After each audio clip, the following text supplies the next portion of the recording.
সম্মানীয় ভূগোল সরকার এই অঞ্চলের বাড়ি আমাদের আরেকজন জিএস যে প্রতিক্ষণ লড়াই করে মানুষের পাশে থেকে এবং যে কোনো বিপদ আপদে তার খবর পাওয়া মাত্র ছুটে যান। আমাদের মণ্ডলের জিএস সম্মানীয় অর্জুন রায় উপস্থিত। আমাদের আরেকজন মহিলা নেত্রী, আমরা আগে মহিলা পেতাম না।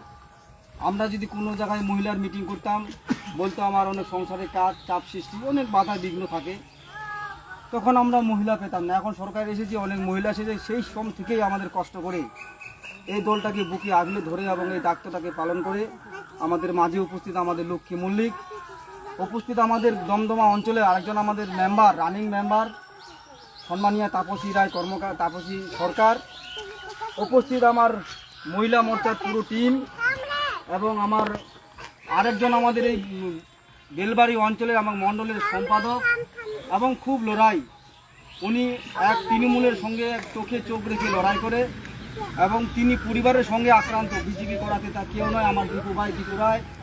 উপস্থিত আরেকজন আমাদের দক্ষতার মাঝে আমাদের মণ্ডলের যে একজন সদস্য এবং মেম্বার আমার আইটি, খুব দক্ষতার মাঝে কাজ করেন বাপি রায়। আমাদের এসটি মোর্চার সভাপতি সুরজিৎ ওরাও, আমাদের এসসি মোর্চার সহসভাপতি চঞ্চল রায় এবং প্রাক্তন মেম্বার, এখানে আরও অনেক আছে সম্মানিত মঞ্চ। সবাইকে আমি ধন্যবাদ জানাই ভারতীয় জনতা পার্টির পক্ষ থেকে।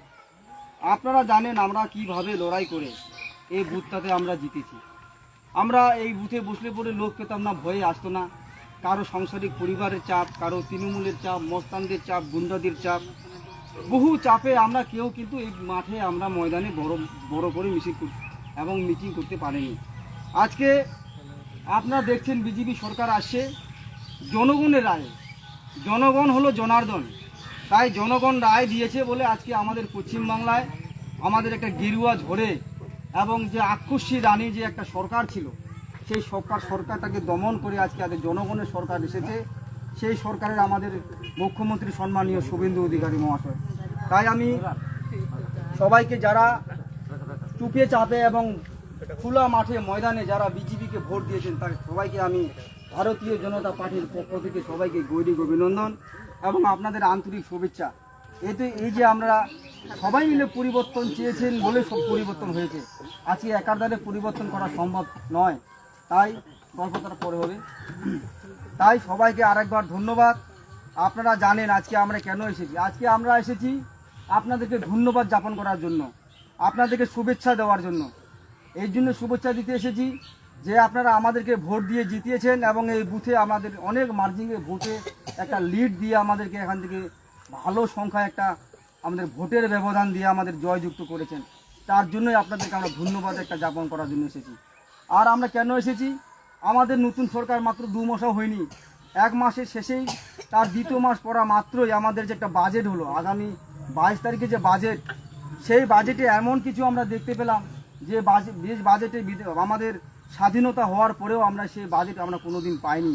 এমন একটা বাজেট আমাদের বিজেপি সরকার এবং ডবল ইঞ্জিন সরকার যে আমাদের বাজেট দিয়েছেন, সেই বাজেটে সবাই খুশি। আজকে বৃদ্ধ মা বাবাদের জন্য কেউ ভাবেনি, আজকে বৃদ্ধ মা বাবাদের জন্য 500 টাকা করে বাড়িয়ে দিয়েছে, সেটা আগামী দিনে আরও বাড়াবে। 500 টাকা করে বাড়িয়ে দিয়েছে, সেটা মাসে তিনিরা বয়স্ক ভাতা যদি হয় তারা 1500 টাকা করে পাবে। আমাদের মায়েদের জন্য ভেবেছে যে 1000 টাকা কিছু হয় না, 1200 টাকা কিছু হয় না, তাদের জন্য সংসারে অনেক কাজকর্ম থাকে, তাদের জন্য আমাদের 3000 টাকা করে সরকার দেওয়ার চিন্তা ভাবনা নিয়েছিল। সেটা সরকার আসার সাথেই বাজেট হওয়ার আগে আপনাদেরকে 3000 টাকা করে অন্নপূর্ণ ভাণ্ডারের মাধ্যমে আপনাদেরকে দিয়েছে। তাহলে এই সরকার কত মানুষের দরদি, এই সরকারকে ধন্যবাদ জানানো দরকার আমাদের সবাইকে। তাই আমাদের জন্য কী ভাবেনি, যারা হোমগার্ড, সিভিং ভলেন্টিয়ার, যারা ছোটোখাটো যারা চাকরি করে তাদের জন্য 2000 টাকা দিয়েছে, যারা আশা কর্মী তাদের জন্য 5000 টাকা বেতন বৃদ্ধি করেছে, 20% মতো ডিএ বাড়িয়ে দিয়েছে এবং বিভিন্ন আমাদের 54টা একটা সিস্টেমের মধ্যে দিয়ে আমাদের অনেক অর্থনীতিটা এগিয়ে গেছে। তাই আমাদের আগামী দিন আমাদের যে সরকার, আপনাদের যে সরকার, সেই সরকার সুস্বাস্থ্যভাবে যেন থাকে, আপনারা সবাই এক হয়ে থাকবেন এবং সবাই মিলেমিশে থাকবেন। এমন কোনো কেউ কাজ করবেন না যে কোনো নেতার পা হাত ধরতে হয়, নেতার দরজা গিয়ে খটখটাতে হয়, এমন কেউ কাজ করবেন না। সবাই সবাইকে সম্মান দিতে শিখুন এবং সবাই সবাইকে ভালোবাসতে শিখুন। আমরা আগামী দিন যে পশ্চিমবঙ্গ শুধু নয় গোটা ভারতবর্ষ জুড়ে একটা আমাদের ভালো একটা হিন্দু রাষ্ট্র ঘোষণা হবে, তার জন্য সবাইকে আমাদের একত্র থাকতে হবে। আমরা কিছুর মাধ্যমে দেখতে পেলাম যে গঙ্গারামপুর পৌরসভার তারা ভয়ে তারা পৌরসভায় যেতে পারছে না। আগামী কালকের মধ্যে দেখলেন আমি ফেসবুকের মাধ্যমে দেখতে পেলাম প্রশান্ত মিত্র চেয়ারম্যান ইনি পদত্যাগ করেছেন। 10টা কাউন্সিলর তারা 2-4 দিন আগে পদত্যাগ করেছে। আগামী দিন আরও কালকে 10 জন মেম্বার পদত্যাগ করবে বেলবাড়ি থেকে।